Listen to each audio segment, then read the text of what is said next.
si Terdy Ravenna na ang ikasyam na player na pumirma sa BC Dubai na eventually ay lalaro sa EuroLeague. Although now na si Juan Gomez de Leano na nakapaglaro sa Lithuania. Pero ayon dito sa Dubai, si Terdy Ravenna ang unang Pilipino to compete sa mas bigger picture sa Europa. Well, kilala itong si Terdy bilang starter sa pagbubukas sa mga Pinoy Asian import sa paglalaro sa mga liga sa Asia. Pero ngayon ay binubuksan ni Ravenna ang panibagong pinto ng oportunidad to the higher level. Unang sasabak ang team na Terdy sa ABA League na kung saan ay mga European nations ang kasama.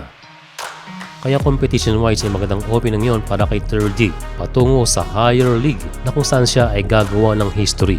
Kaya from now on ay tinaas na naman ni Ravenna ang standard habang nananahimik sa Philippine basketball ay kumakayod naman ito silently at hindi pinapansin ng mga bashers at mga doubters. Pero again, Terdy will prove himself na kaya niyang sumaway sa ganong level ng isa sa pinakamataas na liga sa Europa.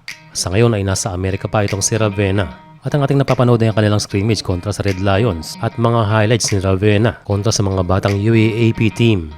Sa ngayon, Terdy Ravenna is in the best place para makapag-focus sa sarili at araw-araw na mag-improve sa pamamagitan ng mga scrimmages na mayroon sa US. Ang head coach nila Terdy ay isang Slovenian. Ito ay si Jurica Golemak, isang multi-awarded coach at veteranong player. Ayon kay Jurica na si Terdy ay isang rising star at isang most improved player sa Asia. Siya raw ay fit para sa kanilang team. Si Terdy raw ay magiging pioneer sa mga Pilipino para sa European basketball. Sabi nga natin kanina, siya ang nagsimula. Ngayon ay gumawa na naman ng daan itong ating kababayan. Kaya hagad natin ang successful na tournaments at season para kay Terdy Ravenna, ang Filipino starter.